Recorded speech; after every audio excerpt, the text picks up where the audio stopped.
This is day 5. It's called Tantra of the Heart.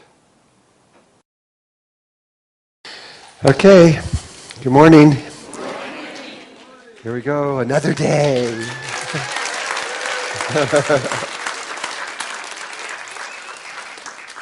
This is a fun day because it culminates, it brings everything together, which doesn't happen until almost the last minute. And then we're going to go out into the woods and do our final meditation, where at that point we should know everything and how to do it. But it'll be new to you, so I will lead you through it when we get out there.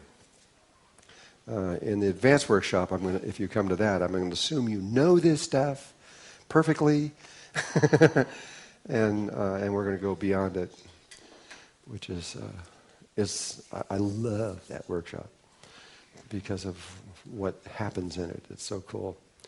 Anyway, I always have to look at my notes because I never know where I'm going or what I'm doing.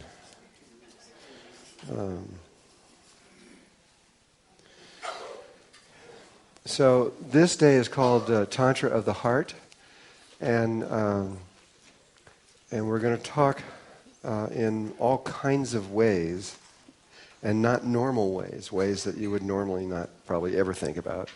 We're going to talk about sexual energy and how it relates to spirituality. And it's the focus, because sexual energy is the key to creation. When you create anything, it's done with sexual energy.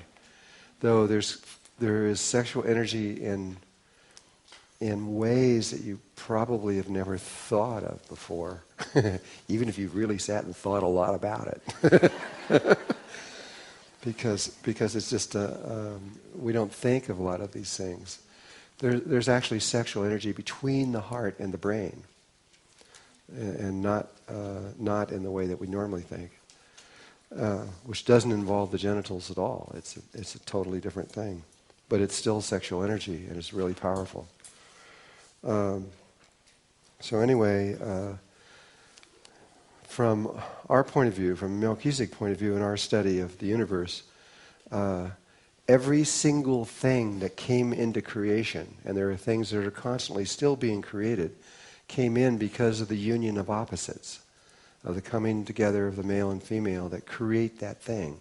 Whether it's a planet or a galaxy or another universe or whatever, it's always the same thing. And so this is why we have to talk about this, because you could study spirituality, you can meditate forever, but if you don't get the sexual aspect or that's associated with it, you're wasting your time, because you'll never ever get there without it. I'm going to begin speaking about sexual energy through alchemy. And in my study of alchemy, it's very appropriate. And it'll also explain a lot of what's going on today. In the last, 50 years or so, there has been changes in sexuality, which I'm sure most of the world is aware of by now, that were not there before. They were there, but not in the way that they are now. And which has to do with homosexuality and bisexuality. And we're also going to talk about asexuality. Asexuality from a spiritual point of view is the highest form of sexuality, which is like no sexuality. But you can't achieve that by force, where like the Catholic Church forces people to stop having sex, even when they're young, and being celibate, and it doesn't work, as they're figuring that out right now, I think. It doesn't work. The only way that you can achieve a sexuality is by going through all the possible sexual combinations. And that's the way that you arrive at it in a natural way. And there's a lot of them. We think that there's only just a few different kinds of sexuality, but there's actually 64. 64 entirely different, completely unique forms of sexuality. And it stretches through all forms of nature everywhere. not just humans, but everything that reproduces on every level of existence. And so we'll slowly get to all of that and explain it. But I want to begin with alchemy because it begins to explain another level of the reality that isn't really usually understood too much. In alchemy right now, there are two forms of alchemy that have been recognized. One is turning lead into gold, and the other is mercury into gold. And the reason that there has been so much time and energy put on this subject throughout history is because it's, again, as above, so below. And so there are layers to our reality. There's the atomic layer. And they continue on forever beneath that. They're looking for subatomic particles. It's an endless game. It never ends. And it's the other way too. Like it goes out forever also. And but on any layer, whether you're taking a cellular level, atomic level, a molecular level, etc., every level reflects every other level. And so when it comes to human consciousness, they've discovered a long time ago that if you go to a molecular level and you watch the way lead turns into gold, the precise procedure, the pH levels of as they're changing, the temperature levels, and all those things relate directly to human experience, going from human consciousness into a higher level of consciousness, sometimes called Christ consciousness or unity consciousness. It's just a name, but it's the next level of consciousness above human consciousness. So to go from here to the next level, if you're trying to understand it, you can just study the way lead goes into gold or the way mercury goes into gold. They're two different pathways, and you can understand it just by looking at that. You say, okay, I realize that coming up here is going to be an event where the temperature is going to rise tremendously, and you have to translate that into human consciousness and what that means. But you can actually see the whole thing. And so that was what was really going on. So they had to actually do it. They had to actually take the lead or the mercury into gold, and they had to see they're doing it, and then they would study the chemistry that was behind it. And it was one of the first things the angels had me do. They sent me to initially over about 70 teachers, and they did that by giving me their name, address, and phone number of people that I'd never even heard of before. Some of them I knew, like Ram Dass I knew, and there were some that I knew, but about 3/4 of them I never heard of. But it's interesting when you just call a name and number you get from meditation, and it's that person, Hi. And they were always ready. They go, yeah, I know you're coming. Come on over, The angel sent me to this person. His name was Will Chipman. And he was an alchemist. He was truly an alchemist. He was not just somebody thinking about it. And I studied with him for a little over 2 years, and he changed my life forever and ever and ever. And he used me as a guinea pig to study with some of his ideas, and they worked. It was very cool. And but after about a year, he lived in Burnaby, and for you in Canada, outside of Vancouver in British Columbia, and he lived in a kind of a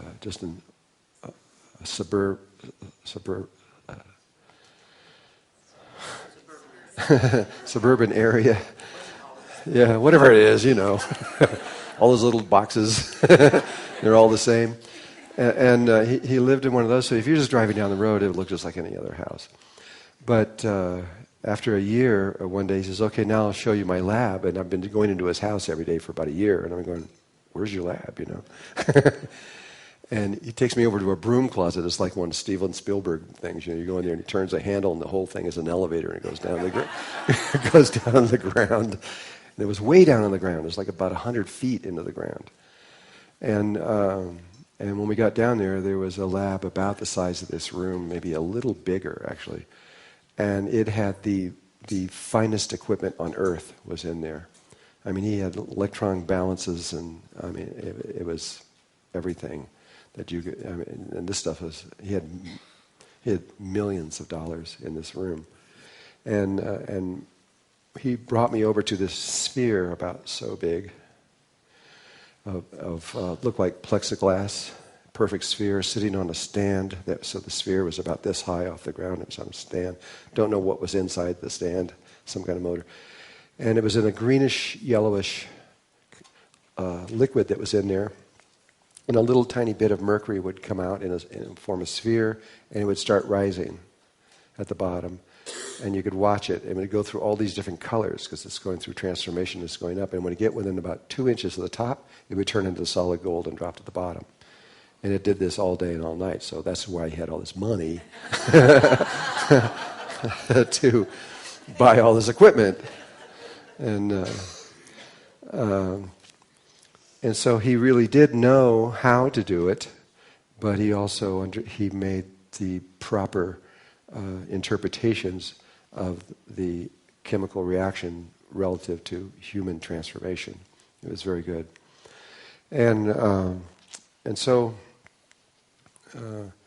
I mentioned the other day that we have now discovered a third way.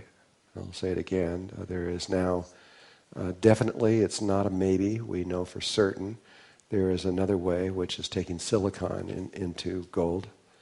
And it is much cleaner, simpler, easier than the other ones. And I don't think that it has ever been done ever before in the world. If it has, it has been done secretly.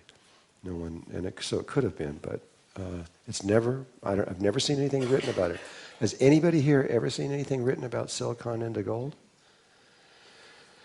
I've never seen it either, but it's real. We have physically done it, and they've done it 20 times in Phoenix. They did it.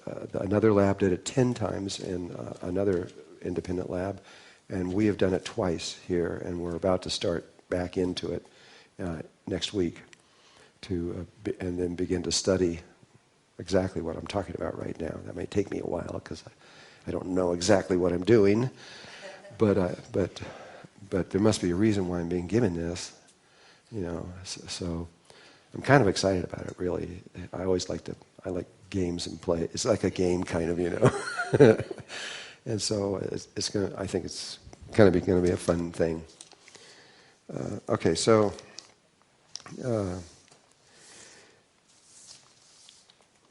So now that you understand about how as above, so below, and on a molecular level, that there are these 2, maybe 3 things that will translate human consciousness into higher consciousness, I want to bring it into a more general pattern, and that is that, and make a statement, that is that every single chemical reaction in existence relates to some life form somewhere.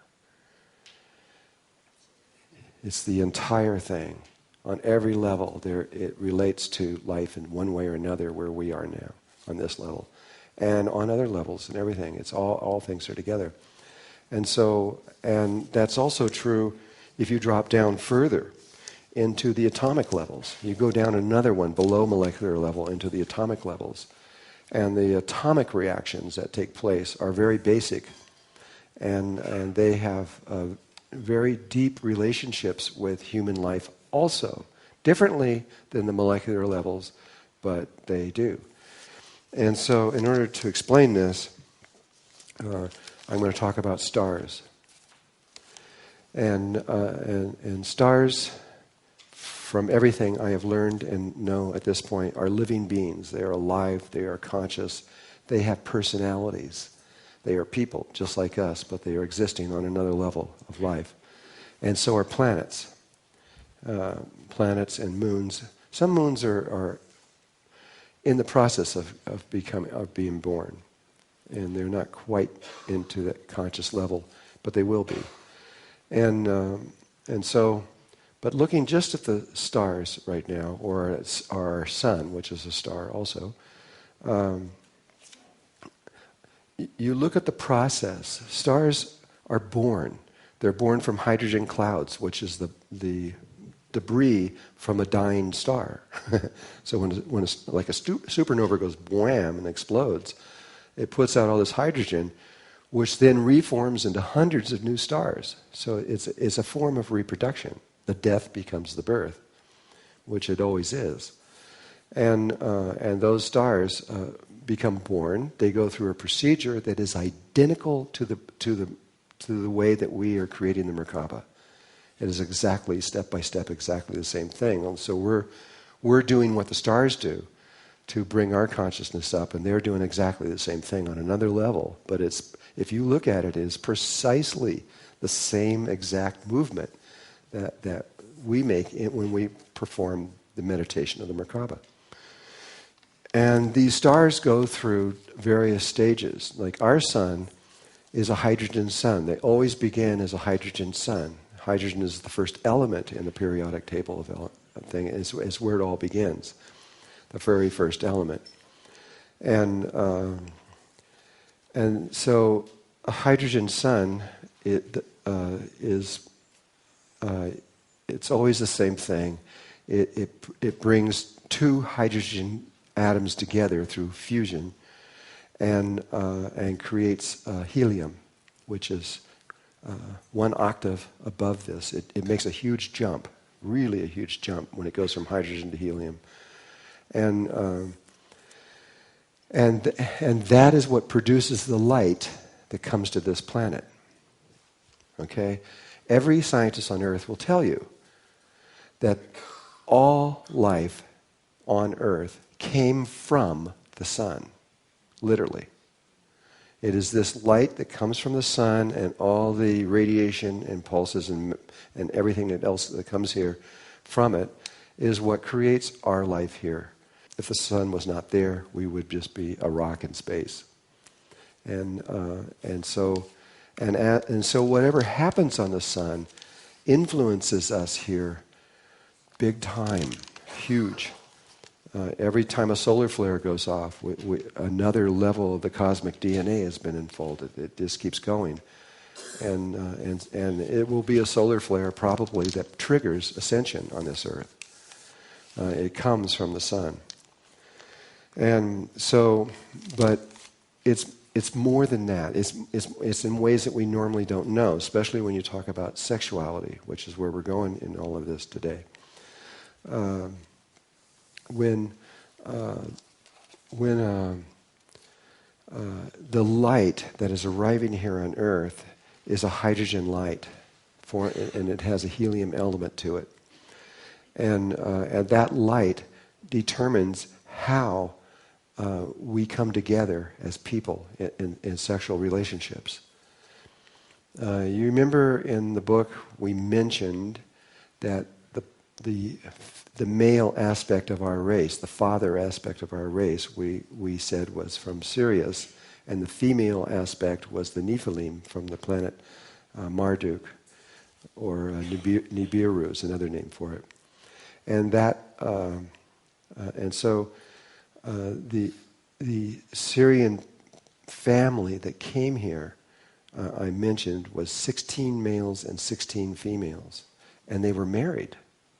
But what's interesting is that on that planet, which happens to come from Sirius B, there's 3 stars up there, A, B, and C, and they come from Sirius B, third planet out, just like this one, which is a near completely water planet. There's only one island on it about the size of California, and then one little tiny island, and that's it. So it's more water than anything. And on that planet, the people that are on that land, they only marry 16 males and 16 females. No other way. They would never dream of it. They wouldn't dream of 17 would be, oh my God, never do that. That's bad. Only 16 and 16. And so why? And you'll find if you go to other planets, there's very specific geometrical arrangements that are there, that the way people come together to make relationships. And when you go to a certain planet, you won't see anything else. It'll only be that and nothing else. And there's lots of these configurations. And we stay with it. On our planet, it has been one male and one female for a very, very, very long time. That's about to change forever. And we're in the process of doing that. It'll usually take about 50 to 100 years, and we're still probably at least 50 years away before it will click in, and we won't be here. So we're not going to be able to see this take place here. Probably. Who knows what life is going to do, but probably not. I don't think we're going to make it. But the reason we are one male and one female is because the hydrogen atom has one. Well, let me just make another statement first. If you go down below atomic level to just there's a point where there's only three things in the universe, and that's the proton, electron, and neutron. And the proton is in the center. The neutron is also in the center, and an electron goes around it. If you want to accept the Bohr's understanding of the reality. But what's interesting is the proton has an atomic mass of whatever it is, I don't remember, and the electron has a very much, much lower mass also. And the neutron is exactly the male and the female, the mommy and daddy. The proton is the male, the electron is the female, and the neutron is the child. And the child has the exact mass of its mommy and daddy. It is of a proton and electron precisely. It's pretty interesting. And so if you see that as the proton is male, the electron is female, and the neutron is the child, this is the Holy Trinity again, emerging on a very, very low level, even below atomic level. And so the light that's coming from our sun is a hydrogen that has just moved into helium light, and it's the hydrogen component that determines how all life on this planet comes together. Pretty much, there are exceptions, and because that light is based on one proton and one electron and one neutron, that's what we do. We arrange ourselves in configuration with the light that's coming from the sun. It has so much influence on us, it's just crazy. But in 1972, and Bell Labs showed this, and it was so important because we've gone for about 5 billion years, depends on who you want to talk to. The sun has been doing this for about 5 billion years. But what happens is it's constantly making helium. And so the helium starts building up in concentration. And after about 5 billion years, that concentration of helium gets so strong that a new reaction begins. And the sun goes from a hydrogen sun to a helium sun. And we're just happen to be at that moment. There's a lot of moments that just happen to be right now. We're going from one kind of light to another. And so now, on August 7th of 1972, you had this blast of an expansion. We didn't get to see it all because the Syrians knew that we were not ready for this because we'd had an accident right prior to it on Atlantis, and we weren't. We should have been in position to know how to deal with this, but we weren't. And so they helped us. But still, at any rate, what's emerged on Earth is that you have a brand new kind of light. It's when the helium triggers into the next stage of a sun's growth, it's 3 helium atoms coming together forming carbon. And so this light is a helium light, but it has a component of carbon associated with it to it. And so helium is 2 protons, 2 electrons, and 2 neutrons. Got to put another finger in there. And so what happens at that point is we go through a transformation. And this is the reason why homosexuality is emerging on Earth right now. Whether you like it or not, It's just what's happening, and you can't stop it because it's nature. It's what's going on. And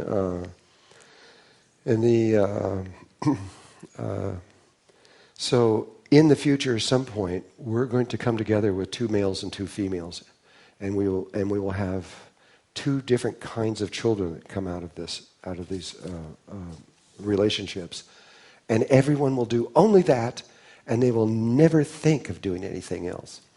But we're not there for sure. But there is a transformation going on where women are getting together and men are getting together, but eventually they'll come together. It doesn't stay that way for very long. Eventually they come together, and because you can't reproduce. However, it is one way that Mother Earth can stop the overpopulation. The more there is of that, the less children there are. Less babies are being born. So it does have a positive aspect on that. I'm not promoting anything. I'm very happy with my wife. But I'm just saying that I'm not judging anything either. I'm just looking at it objectively of what's going on. And if we didn't have such a stigma associated with it, this would be easier to accept. But we don't. We do, and so it's just the way it goes. This light that's coming in now is changing not only sexuality or how we come together. That's just one thing. It's changing lots of things about us. This light really started to emerge about 150 years ago. It just reached a peak in that, and it's been transforming us slowly in all kinds of ways. We are not the same people who we were 400 or 500 years ago. There was a huge difference in who we are and how we think and everything. And it's the cosmic DNA unfolding through the light of the sun. The light of the sun is everything. It is simply everything relative to a planet. And the stars keep going. Eventually, if you were to wait a very long time, another few billion years, the carbon would begin to ignite, and then you would have carbon has 6 protons, 6 electrons, and 6 neutrons. It's the 666, which is us. We're carbon-based life forms, and at that point, everything would transform over. It'd take about 100 years or so, and it would transform over, and we would come in with families of 6 males, 6 females. And there'd be 6 different kinds of children that would come from this relationship, and that's just the way it will be for sure if the sun were to last this long. And it continues on, and eventually the star dies, and there's different ways it can die. It can become the supernova that we just talked about, where it blows up and forms massive hydrogen clouds that form other suns. It can also go within itself and become a white dwarf and compress itself into this unbelievably compressed mass that is so heavy that if we just took 1 inch of it and set it gently on the earth, it would go right through the earth, right to the other side. It weighs so much. Nothing would stop it. And it would just go right through, and it would start oscillating back and forth, eventually end up in the center of the earth. It's incredibly heavy material. It's thousands and thousands. It's tons, actually, just in a small little piece of it. And so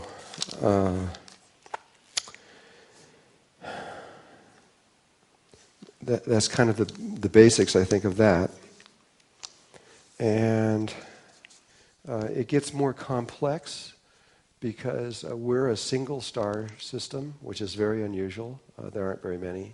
Most star systems are 2 or more stars. Most of them are binary systems. I think that's the most thing. So there's 2 male components in the solar system. And like in Sirius, there's 3. And there's other ways for these stars to die. By the way, there's a couple other ways that it's possible. But they do go through a life and death process. Let me see. that is the reason why when you get more than one sun, and they're different ages, especially like what's going on in Sirius. Sirius A is the brightest star in the sky. It's a 4.6 magnitude, and it's the brightest star we can see. It's a big, huge star. But the Sirius B is a white dwarf, and it's a little tiny star and very weak in its output of light.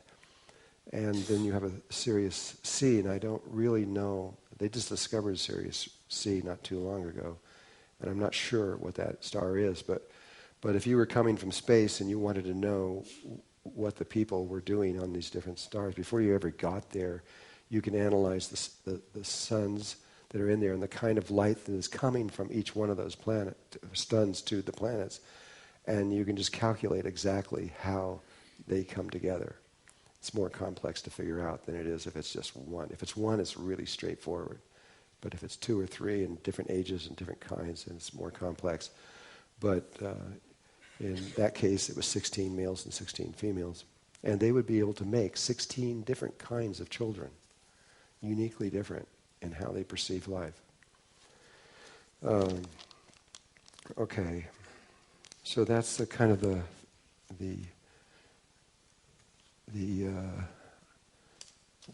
introduction.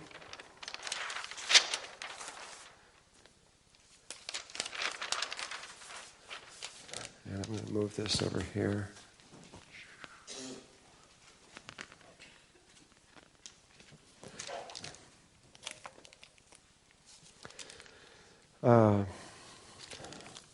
Now I'm want to talk about human sexuality itself. And this does not apply to just humans.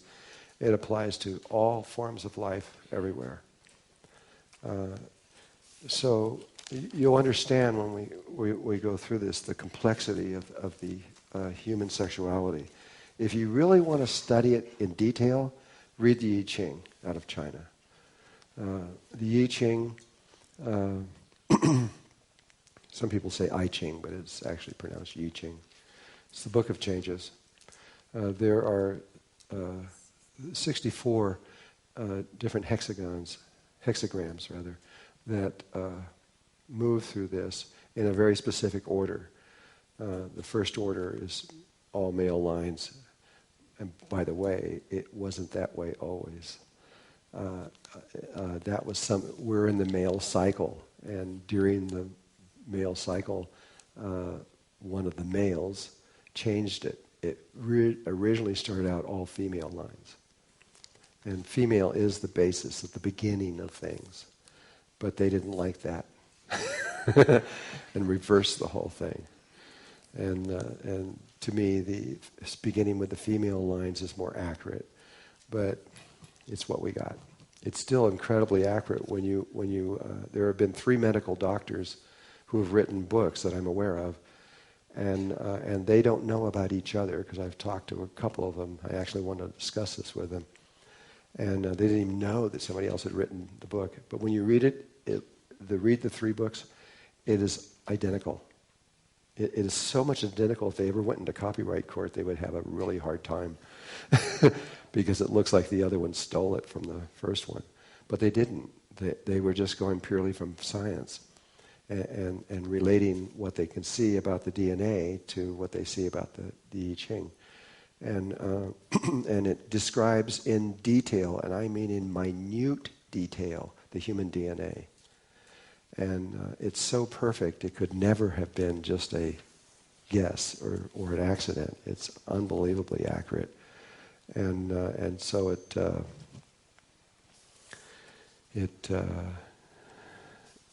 just shows you the power of what is behind this book. It's really amazing.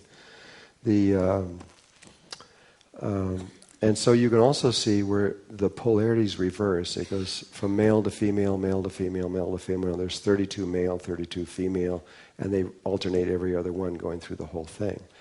Each one of these different sexual polarities that they refer to in there are uniquely different than any other one. They're all completely different.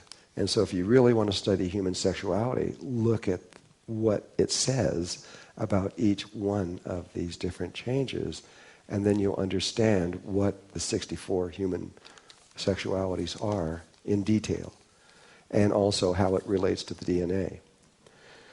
But on a real simple level, I'm only going to talk about the first 8. And because I'm going to further talk about how the Egyptians feel about this and what they did about it. And they were only concerned about the first 8 because they superimposed something else over it, and I'll describe what that is. And it's interesting because it's another thing you kind of need to know. It helps to know it because it answers a lot of questions that are going on in life.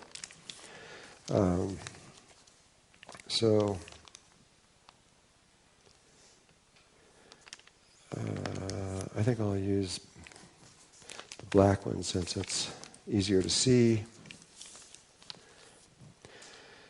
So I'm first going to lay out this pattern of how sexuality goes, and we will relate it to human sexuality, so it is in our language so we know what it means. If I did it with grasshoppers, it wouldn't quite be the same. But it is the same.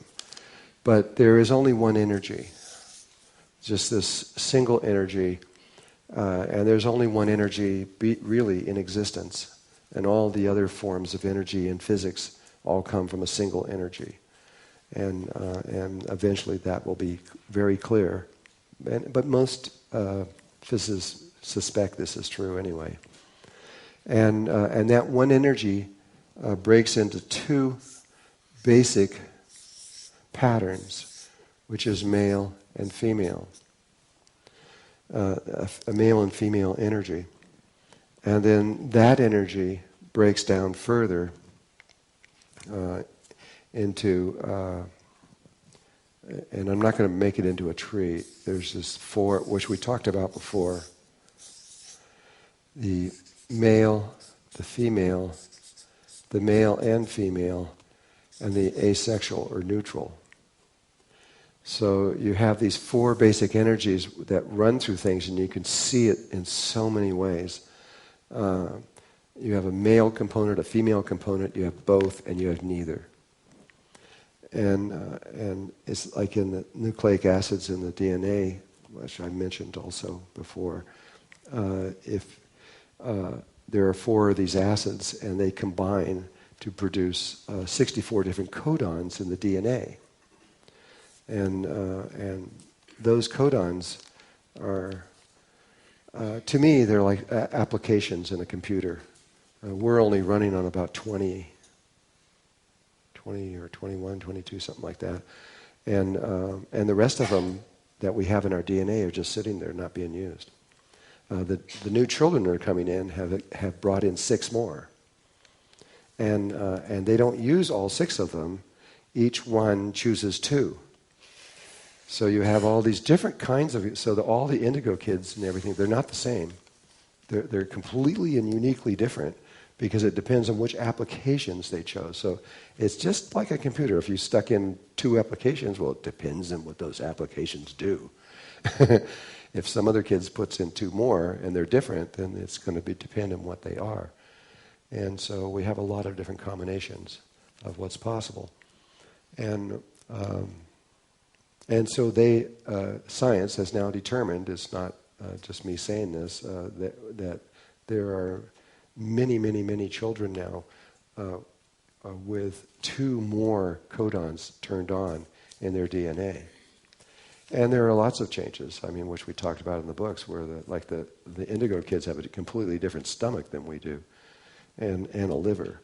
They're able to eat junk food. They're made for it. Gimme Twinkies. I was talking to somebody else the other day. It's kind of like we're cockroaches. If you give us bad enough stuff long enough, we want it. Good stuff. We just take it from the negative and into the positive, and if that's what it's going to be, then we're going to make it positive. And that's what we did. So they are able to digest and use food in a different kind of way than we can. Or at least I'm saying we. There's a lot of indigo people in this room, but anyway. So from these 4 basic patterns of male, female, both, and neither, there is a pattern that has developed, and I'm going to write it out. I'm just going to write the whole thing out and then talk about it because it takes a little bit. So it's a male, which we call heterosexual. A female, and we call that homosexual. There's a female, and that's heterosexual female. And then you have a male, female, which is a lesbian.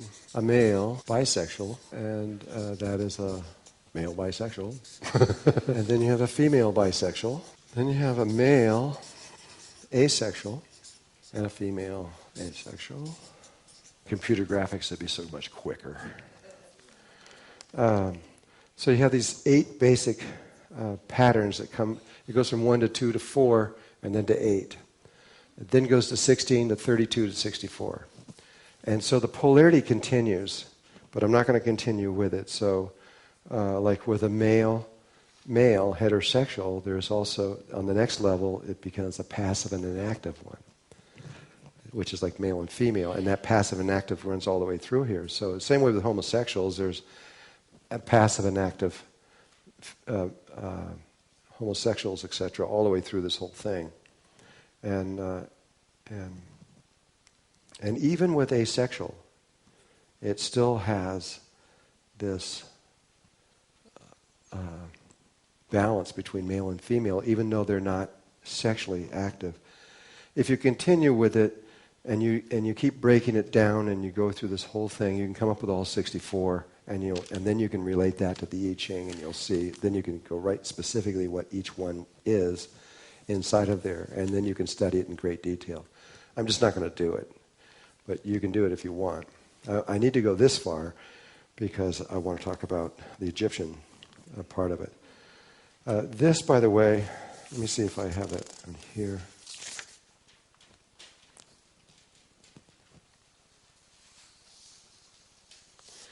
Okay, no, I'm going to wait just a moment. But we're going to talk about nature in a minute, because this is throughout nature, everywhere.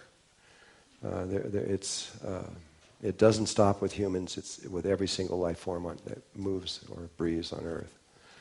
And the Egyptians were very much into this, and their ideas of Tantra are uniquely different than anybody else that I've seen. If you look at the Tibetans or the Hindus, their concepts of Tantra are one way. You look at the Chinese, like through Mantak Chia and his work, and they're more interested in the flow of the energy, of how it moves and everything. Whereas the Egyptians have got the flow primarily down to a single movement, which is the Ankh. And we'll talk about that a little bit later. But their concepts of Tantra are more interested in something else. And in order to talk about it, I got to explain it, because it is different. But it's kind of important to know this, because if you do it, you'll see it'll answer a lot of things that are going on in life. The Egyptians believe that you're not a human being fully until you've had 8 lifetimes. 8. And after you've completed the 8th lifetime and you go into your 9th lifetime, then you're a fully developed human being. And the reason is because they discovered a long time ago that with the star tetrahedron, when you come in, you have to come in as a male or a female. You have to choose one. It doesn't really matter, but you have to choose one. So if you choose a female, the configuration around you is going to be with this point forward. If you choose a male, it's going to be this one forward.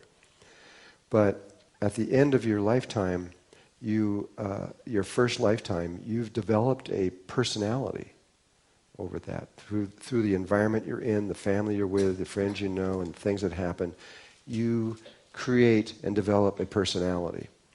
And but then when you die, you can't be female again. You have to be male to keep the balance, because if you do 2 male or 2 female in a row, your life here is over here. It will throw you out off the earth. and you can't do it. You have to become male or the opposite that you did on the first one. So if you were female the first time, then you're male the second time. And when you do, you're going to be somewhere else, a different family, different place on earth, somewhere else, and you're going to develop a brand new personality, and it's going to be male. So your sexuality will be different, but so will be everything else. The foods you like, the colors you like, the music you like, everything will be different. Then on your third life, it must be female again, and you choose another one. And you switch not to the ones that now have personalities built on it, but you choose one of the other ones, and you come in with another female, and you develop another personality, female. And then you go to a male, and you keep going until they're all completed. And this rotates too. That's another thing we've never talked about. But where we say that you got one going this way and one going this way, and you have one that's fixed, you can move the fixed one under certain conditions, and it has to do with the orgasm. It's the only moment when you can move it. And we'll get back to that in a little bit. And so after 8 lifetimes, you've developed 4 male and 4 female lifetimes. Again, relating to the I Ching. The I Ching is based on a cube rather than a star tetrahedron, but it's the same thing. A star tetrahedron is a cube, if you turn it this way. And so they see it as a cube, or we're looking at it as a star tetrahedron, but it's the same thing. And so they in the I Ching, the whole thing is, if you read before you get into it, it's all based on the mother, the father, the 3 sons, and the 3 daughters. That is the basis of the I Ching. And it's exactly what they're talking about in China is the same thing that they were talking about in Egypt. That you have 4 or 8 personalities, 4 male and 4 female. And that's who you are. But when you're in one of these lifetimes, you don't know about the other ones. They're hidden to you. You don't know they're there. You're just living that one that you're in. But you have 7 other distinctly, uniquely different personalities than the one that you have right now. And if you've been here for 8 lifetimes. I've only been here, this is my 2nd lifetime, so I only have 1. I was a female the first time. I have 1 developed now, and now I'm on the 2nd one. And so I'm not considered human yet by the Egyptians. I haven't lived here long enough to get that distinction from their point of view. And and so they all of their understanding of ascension, which was primarily based on resurrection, not on ascension. Resurrection came from that the Christians are using came out of Egypt. And it's really clear if you study it. It was not delivered by Jesus. It was long before him that this was the information that he was putting out was around resurrection was already established in Egypt. And he was completing it. The Egyptians knew that Jesus was coming, and they knew what he was going to teach, and they were actually preparing for it. They prepared 500 BC. They were already aware that Jesus was coming 500 years in the future. They were very good at knowing what was coming in the future. But anyway, I don't want to get into that too much. But and so, what happens in the Egyptian way of perceiving not just sexuality, but spirituality and consciousness, that they would go through the left eye of Horus, they'd go through the right eye of Horus, and at which each one was 12 years. And then there was 3 years after that where they studied what we're talking about now. Now they began to study this at Komombo, the 2nd chakra, or the temple there. They studied sexuality. But it continued. The idea of sexuality continued through all the schools because it's so basic to everything. And at the very end, what they would do is they would take a person who was a candidate to go into the Great Pyramid and be and be one of those that would go into the heavens and become the heavens and come back and be an immortal being.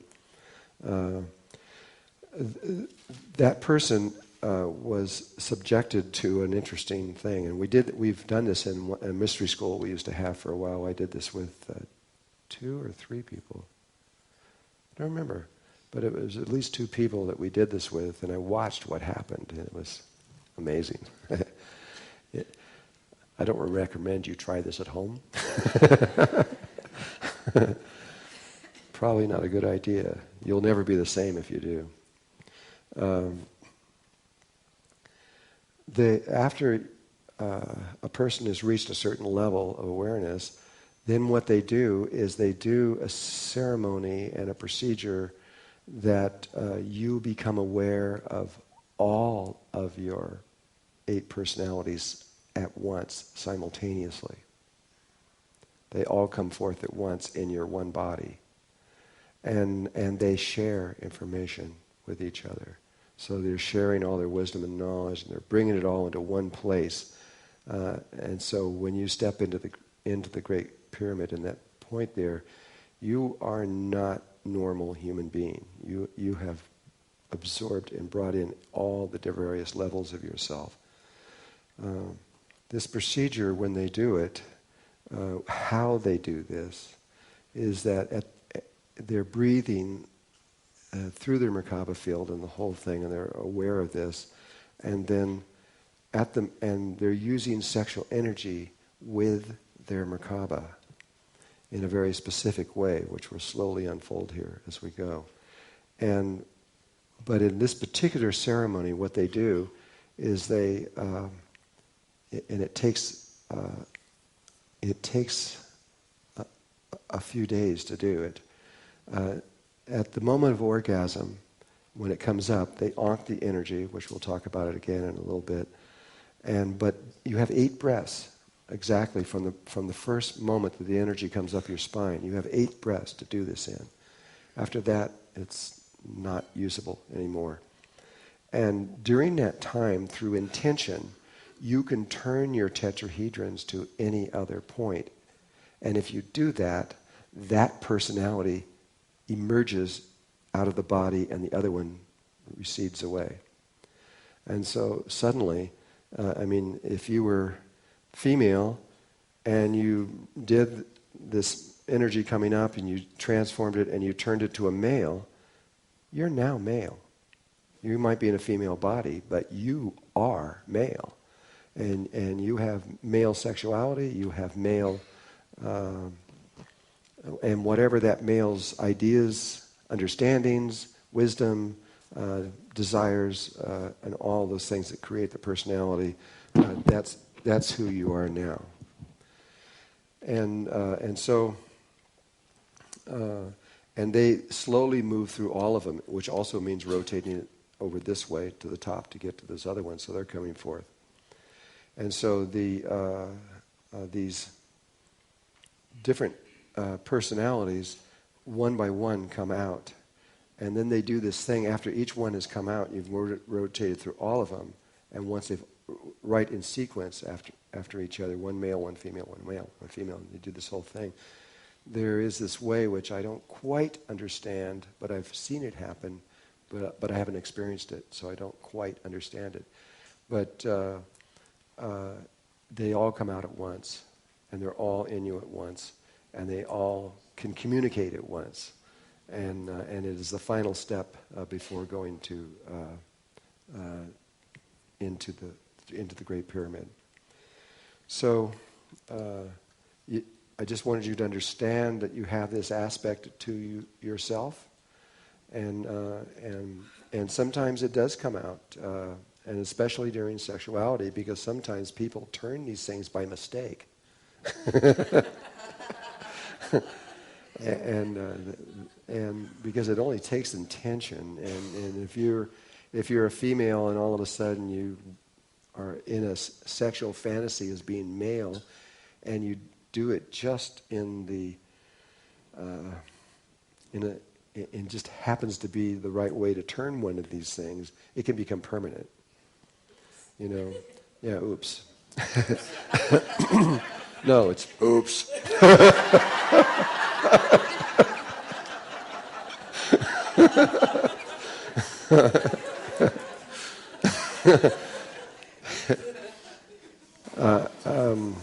It's just so you have the understanding, but it takes a lot of knowledge to be able to do this properly, and you can't do it by yourself. You have to have external people that are watching you go through these stages and guiding it. It's not.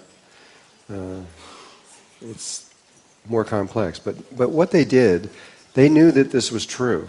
They knew about these 8 personalities. So did China know about the 8 personalities? And what the Egyptians did was they took the 8 personalities and they combined it with the first 8 of these, producing 64 different types of connections with their 8 personalities, which was, this is not conforming to nature. This is something that they created. And they used it in their schools. Nature just simply keeps going on with the polarity down to 64 different possibilities, but they combined the two, did that, and linked them together. And so I don't know. It may be that they had these 8 personalities linked with these 8 different sexual polarities. I don't know that. What happened with me is I was studying Egyptian Tantra with Thoth and his wife, and for years, and I got about a little more than halfway through it, and then the Ascended Masters made this decision that they were all going to leave and go do this thing where they went into space and time and dimension and made the journey that we're going to make. And that was in about 1996 or so. And they were gone, I think, for 6 years. And so I just stopped, and then I didn't get the rest of it. And then 6 years, in approximately 2002, I was sitting in my office, and I just suddenly was pulled over to Thoth's picture, and I was looking at it, and Thoth came in. I hadn't seen him in 6 years. And he came in, and he was not the person I knew before. He was transformed. Where before he was an incredibly intense person, and his name as before Thoth was Chikutet Arlich Vomalites, and Chikutet is a title. It means the seeker of wisdom. And he wasn't seeking anything anymore. Whatever had happened in this movement through all these levels and coming back is that you could tell he was calm. He was not looking anywhere. He was just doing his job, but he wasn't. He had been transformed by that journey, and so all he did was come in and say, "I'm back," and told me that half of them had come back and stuff like this, some basic things. And he says, "I'll be back later." And then I didn't, and so his whole moment with me was maybe 3 minutes, and then he was gone. And then about 2 weeks later, he came back with his wife, Shizat, and we had a long talk then about what had happened and all the kinds of things that were going on. And then he said that he was too busy to complete it, but he left his wife, Shizat, with me to complete the tantric school. But she did it at high speed. It was like in about 2 weeks. She stayed with me for about 2 weeks, and was not the same as what was before, where it was very slow and understanding. So I kind of got it, but I have not a perfect understanding. I don't think of everything. I just realized right now I'm not sure why they did this, and I'm beginning to see why they did it as I'm looking at it right now, but I still don't know for sure. So anyway, this is one of the schools, one of the Egyptian schools, mystery schools. The other thing I want to and I'm going to switch subject again, and that is to talk about this in terms of nature. If you really want to look at it and study it, you'll see that this sexuality, and then with all the other changes that are, all the other polarity divisions that go below it, are throughout nature. We mentioned before the one about bees, how not only do we have all these polarities with it, but we use different mathematics to reproduce with. The human beings are using a binary sequence, 1, 2, 4, 8, 16, 32, 64, which is based on this. But the bees, which we just gave you one example, they start out at 1, 1, 2, 3, 5, 8, 13, 24, 30, 21, 34, 55, 89, etc. And that's Fibonacci in nature. So the bees have a different geometry behind how they create their reproduction, but they still have this moving through. Everything has this moving through it. And so every life form has a different geometry, and lots of them use binary. Lots of them, the two primary ones are binary sequence and Fibonacci sequence. There may be others. You know, I wouldn't be surprised if there are other ones, and especially other dimensions in other places. There are also what we mentioned, how in our relationship you have to have one male and one female to make a baby. But that's not completely accurate. That's how we think about it. But science now knows, we mentioned in the other book, females can make babies without males. And science can just do that. They can just go in and just take a little finger, poke a hole in the ovum, and stimulate it, and it'll produce a baby without it ever having sex or anything. And then there's also another way where they can do that, which is interdimensional sex. This is another thing. In interdimensional sex, you can get pregnant just by yourself, having sex, but connected to at the same moment with another being on another level of existence. And this is your immaculate conception. And immaculate conception has now been proven scientifically as fact. It can take place. But not just with humans. I mean, you have like geckos, these little lizards. There's which we also mentioned in there. But you could go on for the rest of your life searching these things out.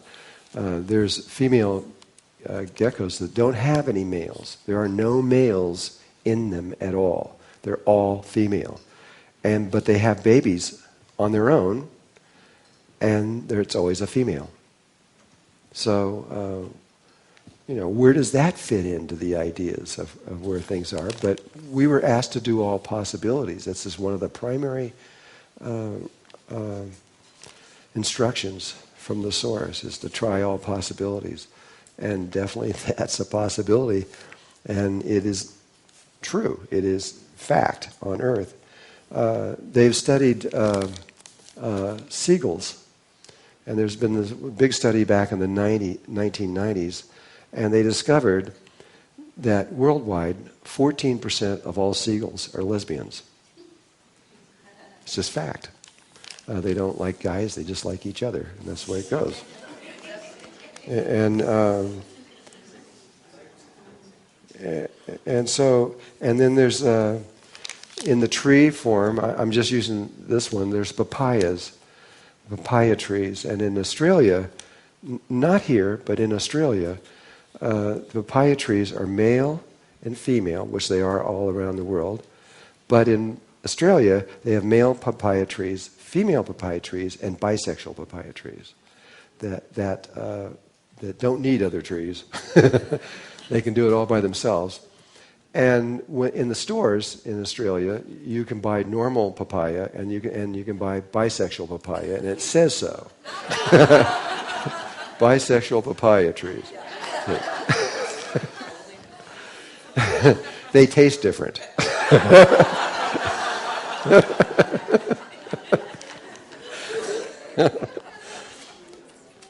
The world's making a really big deal out of this, and I don't think it's such a big deal. You should just be whatever you are, and just forget it. The Native Americans, this is one thing, I've been with lots of these guys, and all of them that I'm aware of they don't care what your sexuality is, just whatever it is, great. They don't even care. It's not even an issue with them what it is. Just you are what you are, and that's the way it goes. And however, your sexuality can change. And again, if you're male and you turn your thing over to female, well, guess what? You're now female. But you could actually turn it again to come back to a male again. But if you don't turn it back to the same male and you turn it to another male, you're a different male. Your wife might understand that or see that it happened. Totally different thing. And this happens all the time, and people think they're crazy when it happens. And so therapists are always trying to figure out, multiple personalities. Multiple personalities could be simply that they've opened up 1, 2, 3, or 4 of these different things, and that's all it is. Or it could be an entity inside of you speaking through them, and which is a completely different thing than that. And you have to determine which one is it, and it's pretty easy to determine that. It only takes about 3 or 4 minutes, and you can know exactly what's going on. You can't kick out a personality. You cannot remove the personality.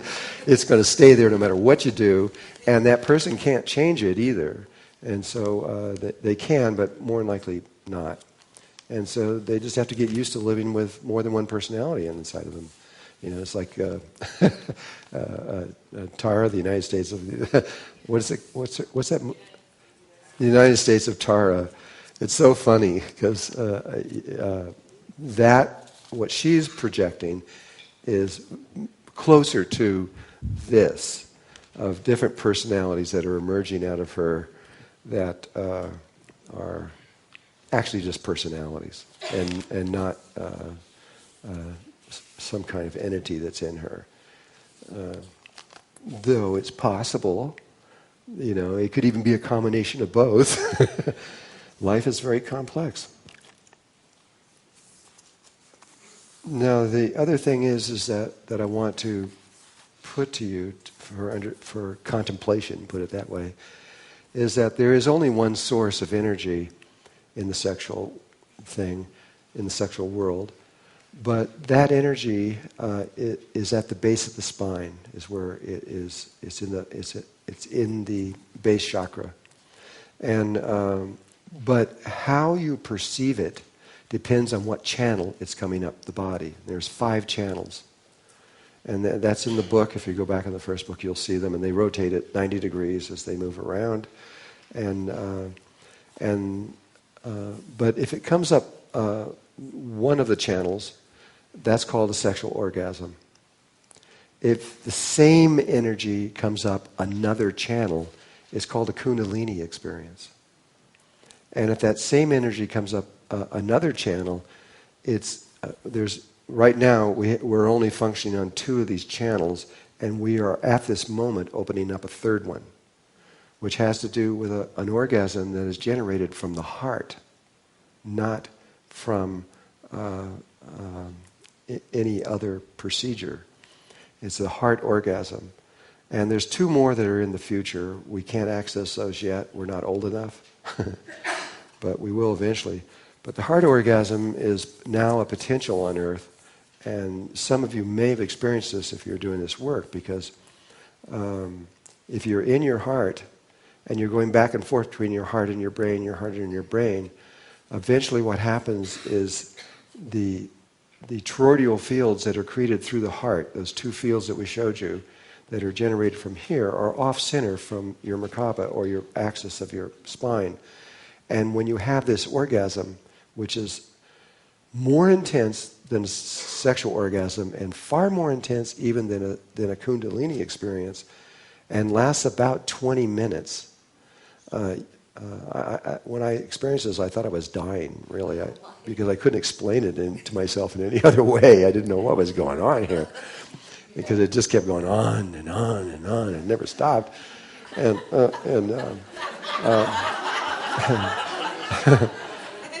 and what happens is, at the end of that, the heart toroidal fields move over to the heart chakra, align with the other toroidal fields from your Merkaba field, and they phase lock, which means that you are now permanently in your heart.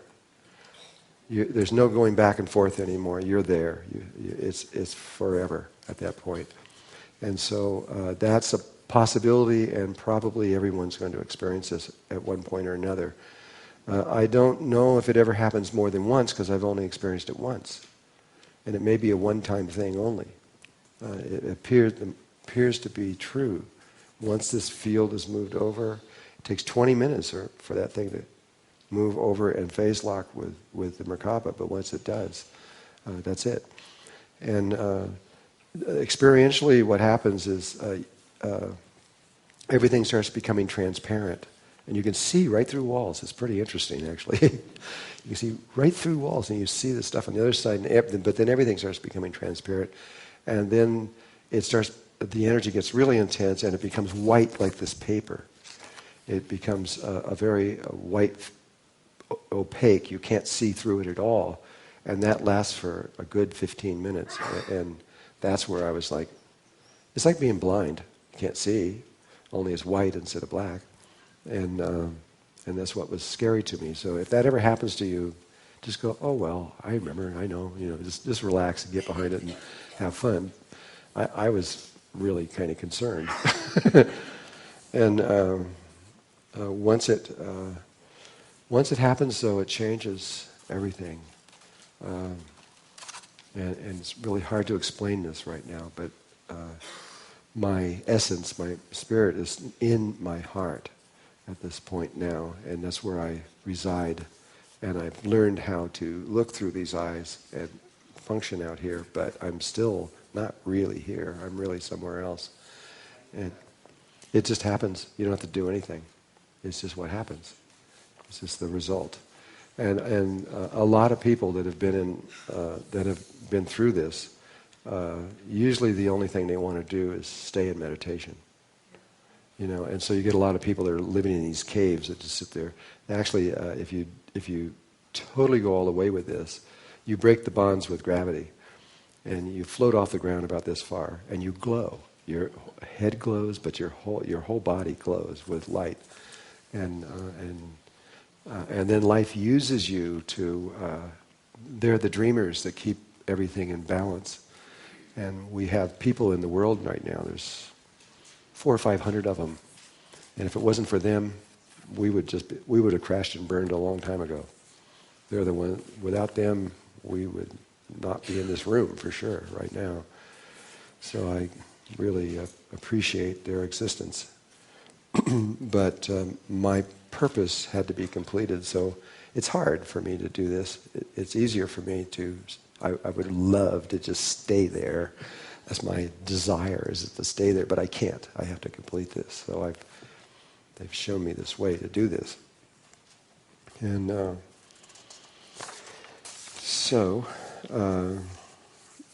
okay. Now once we get this information, then we're going to turn this into reality. I'm not just giving you a bunch of stuff to do. We're going to actually do what we're about to say here in a little bit.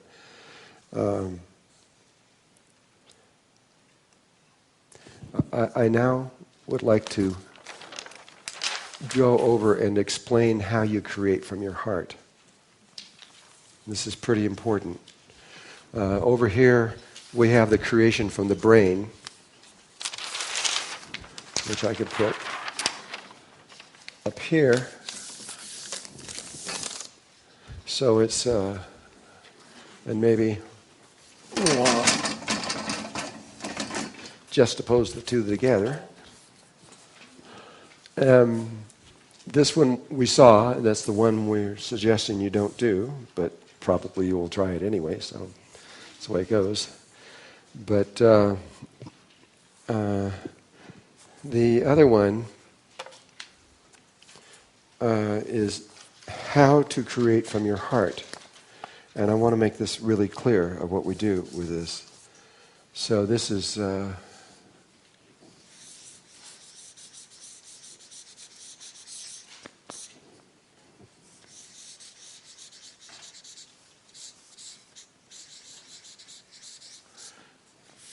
creating from the heart. And I'll just run through it quickly and then we'll discuss it. But the heart does not have a thinking process. It's not a brain. It doesn't think. What it does is it creates images. And it's an image world. And so it begins with dreaming or images.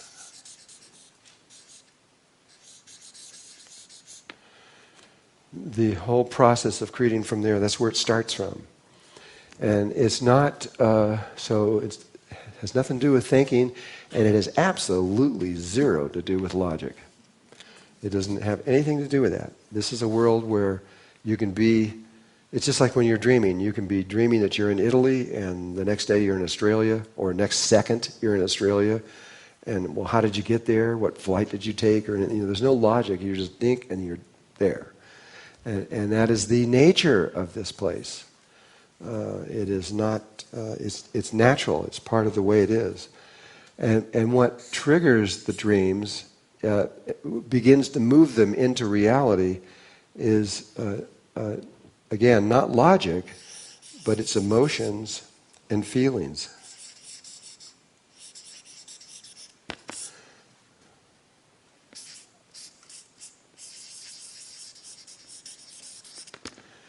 It's emotions and feelings that are what begin to pull these images from the heart out into this outer world.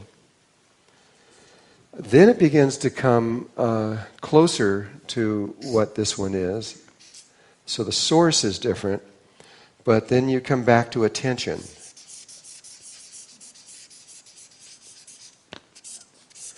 But I'm going to write this, attention or not. Different than that. This one requires attention. This one here, you can either use attention and intention like you did over there. In other words, you can specifically get an image in your heart and purposely pull it into existence, or not. In this state of consciousness, you can simply surrender to the source of life and let yourself be a vessel where the source of life chooses what images and they will come through you.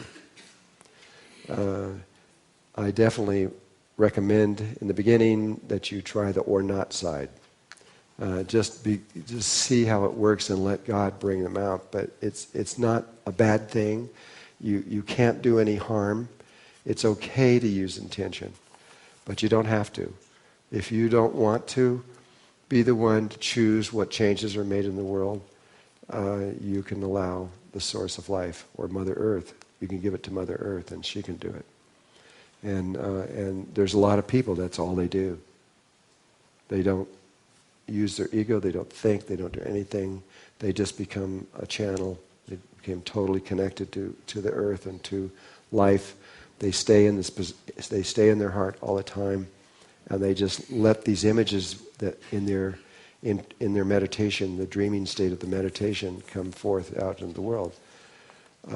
You can't cause harm, because where this is generated by ego, that's doing this thing over here, there's no ego here, and when you're in this space,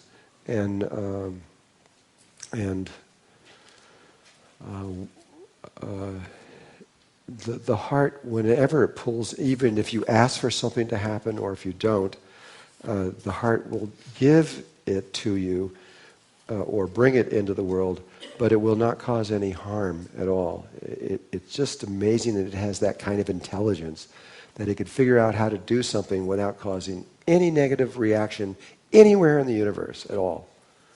it's the intelligence that would take to do that is just astounding. But it is true. It will not do it. So again, you can bring this down like you do in this one over here to intention.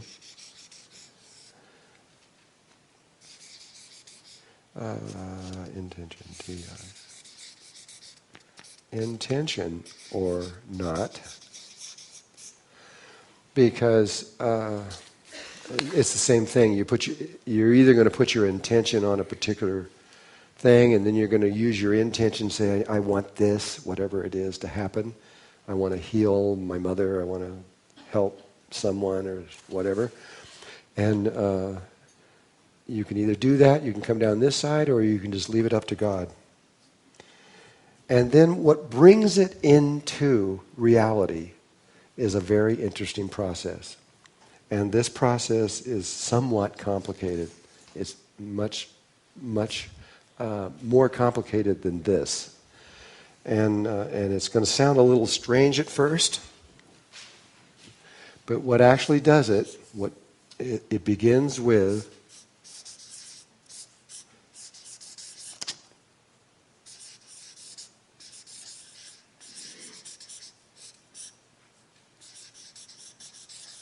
the tip of your tongue and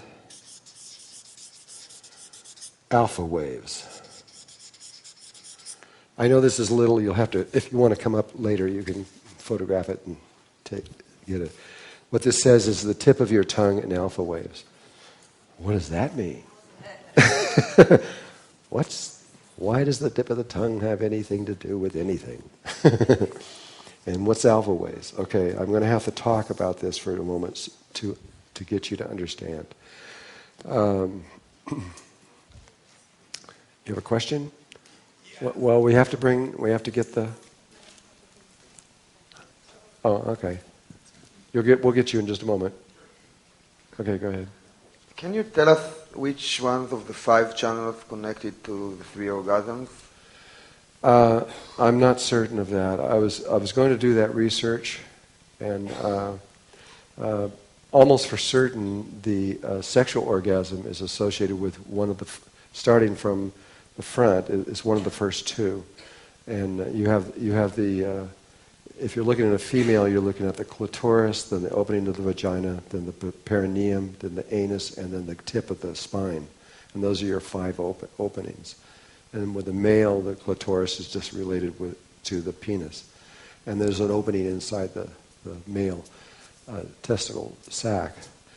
And more than likely, it's the first 2, the clitoris and the penis, and it makes a very wide swing.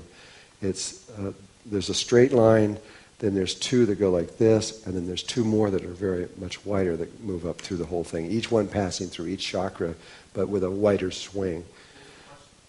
He's wanting to know which channels were associated with which one. I haven't done that research. I'm not positive. I didn't really care. But if you want to know, you just do the research and find out. I don't really know.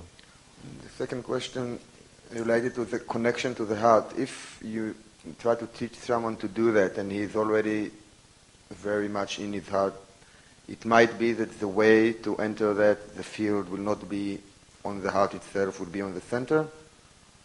The center is the heart chakra, and that is definitely a way to enter into the heart. But for some reason, the angels that I'm working with told me not to use this way. And I don't know why. I just followed them right now. But for sure, absolutely for certain, this is a direct entryway in to the heart. I mean, if someone had the process you described of having the heart orgasm and the field moves, you can see that the field will be always in the center? That's exactly where it moves from. The field moves from the physical heart over to the heart chakra, and then aligns with all the rest of the fields that are aligned with the chakra system. And it will stay there? It does stay there, yes. It doesn't leave. That's how you could tell if somebody's solid permanently in their heart or not. If you have the machine, if you have the equipment, you can see these fields. We know how to do it, and the Russians know how to do it. They've done it. And we in the United States have probably done it, and I'm not sure about anyone else. But China is probably right behind there. They've probably done it also. But it's really expensive.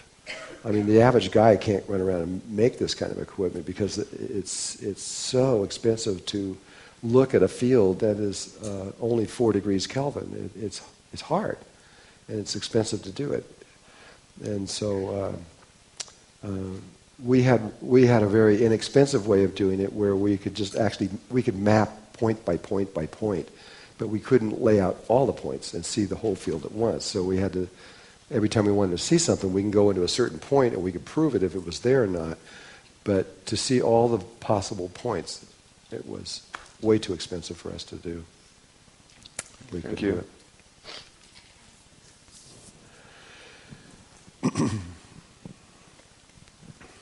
My question, I just need a little bit more clear on the emotion or feeling part and just how, I guess, those first 2 steps compare and contrast from the brain and the heart. These? Yeah. Well, okay. The brain is a thinking process machine, and it uses logic, and then it begins, that's where the process of how you try to create something, that's where it begins. This begins, when you're in the heart, it's an imaging field. And so when you go in there, once you ask for light, you just start seeing all these images. It isn't a thinking process, it's an imaging process, and you'll see all these images.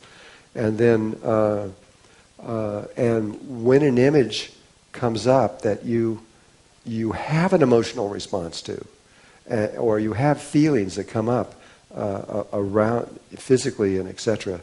in yourself, that's what separates all the various possible images from, you choose one basically by your emotional response to it.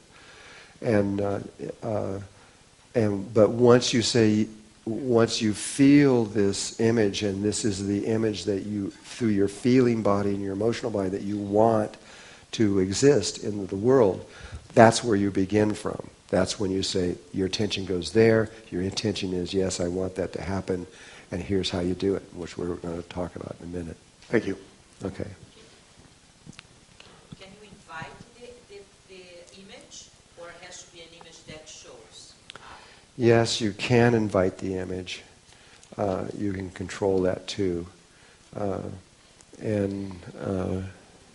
But the image must be there in the heart. If you can't find the image, you can't do it. But you can create the image. But it's, once you get into this, it's like no one even knows it's happening. It's so easy and so simple. But you can solve all of your problems from here. You can solve all forms of healing, period. You can gain weight, lose weight, bring money to you, get jobs, find people you want to have mates, etc., and everything, simply by being in your heart without ever leaving your bedroom. And I've done it so much now that it's just like, wow, this is, why work? This is easy. You know, and it's okay on top of that. It's okay. It is your birthright. You are a creator. And it's okay to do it. It's just that if you do this way, which involves ego, it's dangerous. It's really dangerous, not only to you, but to other people and everything. This should be illegal. You know, it should not be used. But it is a possibility. That's why when they put The Secret out, I went, oh my God, they're going to emphasize this. I can't believe it. You know, I was really shocked. And we should make another DVD on this, you know, so people understand. And I guess that's what we're doing kind of right now.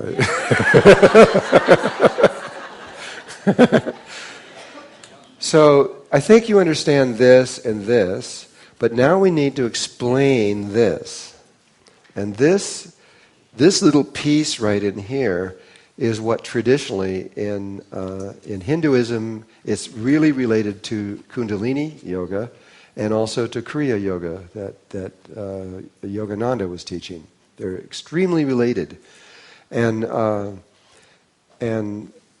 traditionally, to understand how to do this last little piece took 20, 30, or 40 years. I'm going to try to translate this into modern day words and images and understanding so that you can do it now, today. And I will, traditionally I'm able to get about 30 to 40%, and then the rest of you, it will just maybe take a little bit longer, but you'll know exactly how to do this before you leave here. I mean, exactly, not kind of or maybe or what this, but you're going to know exactly how to do this. It's my job. And so I hope I can do this the best I can. I'm going to try the best I can, and hopefully I'll get better and better at it. So I'm going to take this one off, and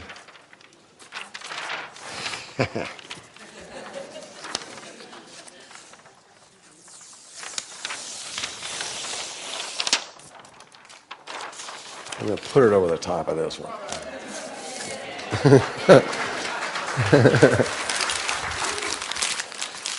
and then we're going to come over to here. So there's this tip of the tongue and alpha waves.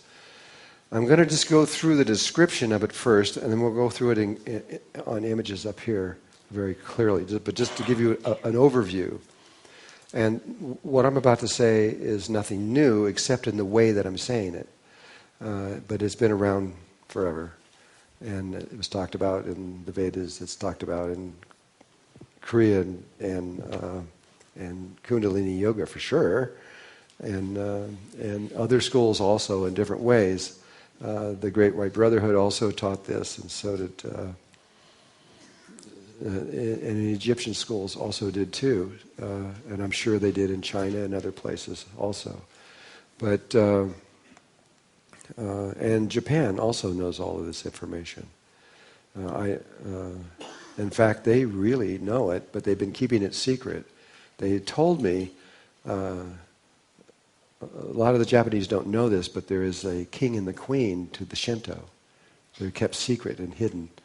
But I had a meeting from them through the emperor, and when we discussed, what we were discussing was the sacred geometry that was released, and they have all that geometry. They know it all, and they know all this stuff that we're talking about. And their intention is to release this information to the Japanese people at the right time.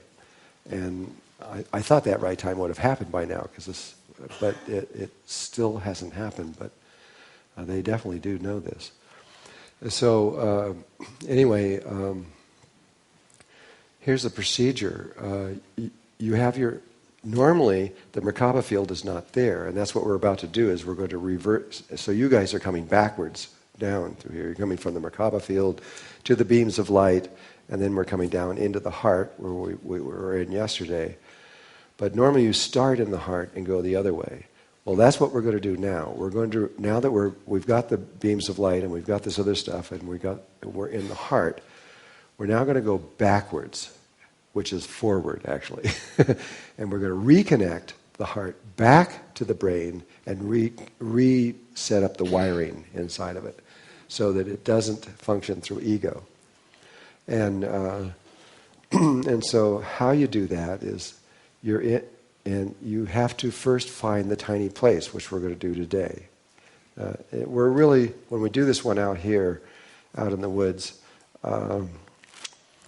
it'll be your first time of going through it all. So you're probably going to have a lot of questions afterwards and everything, but I still wanted to get your first time connected to the earth and everything. It's just better. And some of you will have to practice this, in fact, almost all of you will have to practice this to get good at it. But, okay, you got your Merkaba, you got your beams of light, and you're in your heart. And you're in the tiny place of the heart. what you then do is you're watching the images, and an image appears that your emotional body responds to, and you want this image to be real. Or you have created the image through your intention, and now you want this image to be real. You want to bring it forth. What you do is a little complicated, but this is the procedure. You begin with the tip of the tongue on the roof of the mouth, and there's a very specific place you rub it. If you could be rubbing it for 10 years in the wrong place and nothing will happen, and that happens all the time. You've got to be really precise. And we'll go into that in a moment. But if you do get exactly, and next thing is, why the tip of the tongue? Remember when we talked about how creation of a baby begins with an ovum and goes through all those various steps we were talking about through the star tetrahedron and 512 cells that forms a toroidal field, and then it becomes a heart. And then we talked about how the body came out of the heart. What is the first thing that comes out of the heart? Yeah, it could have been the fingers, the brain, or the legs, or something else like that. It's literally the tongue is the first thing that emerges out of the body. This is scientifically documented. It's true. It's the first thing. And so you can intuit right from there that there's a link between the tongue and the heart. But it's more than that. I don't have the name of it right now, but there's a sac that goes around the heart, comes up here, comes up through the throat, and that sac ends in your tongue. And so there's a physiological direct connection between the heart and the tongue. It's not just an arbitrary thing. And if you want to study it, you'll see that this is really true. And so when the tongue is functioning, this is going to sound strange, the tongue actually becomes a penis. The heart becomes male rather than female, and it turns the brain, which is normally male, into female. It reverses polarity.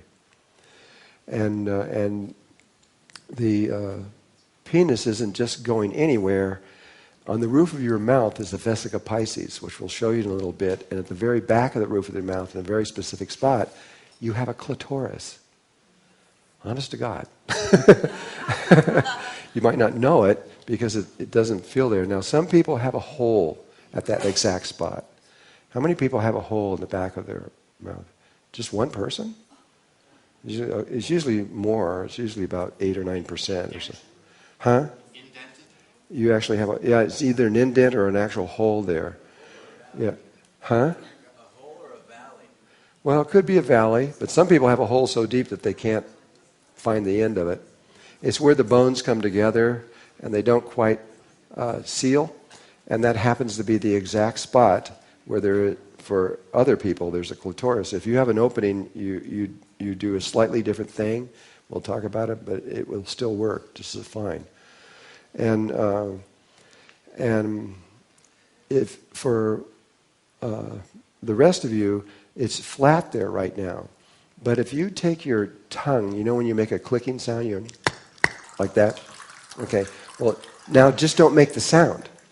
And only when you pull your tongue in there, suck it, pull the roof of the mouth down. Just don't make the sound, but just pull it down. And what'll happen is a little bump will form. Right back there. And when you start massaging that bump, it swells up.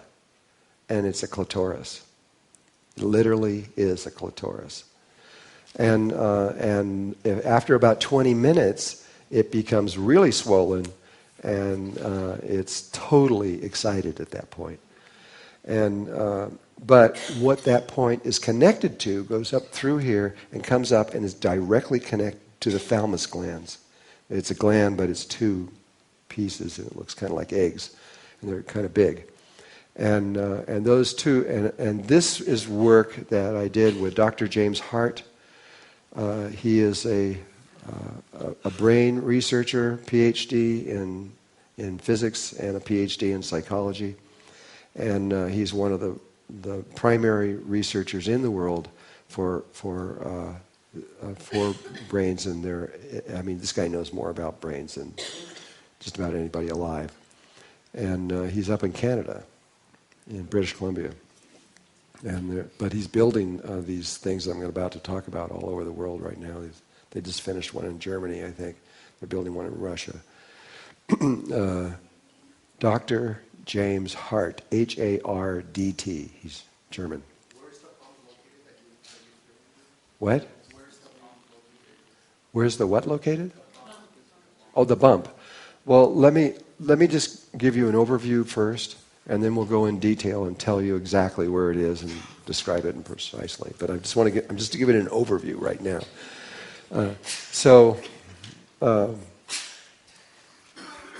What?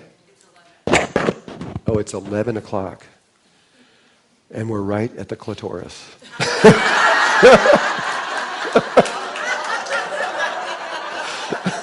going!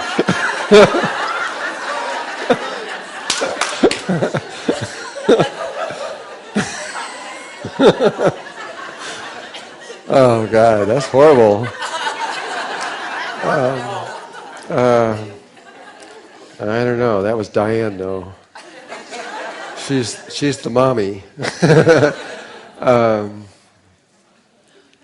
Okay, well, I still need almost a half an hour to do this, so let's take the break, and then and just stay excited, and we'll be back at 11:30.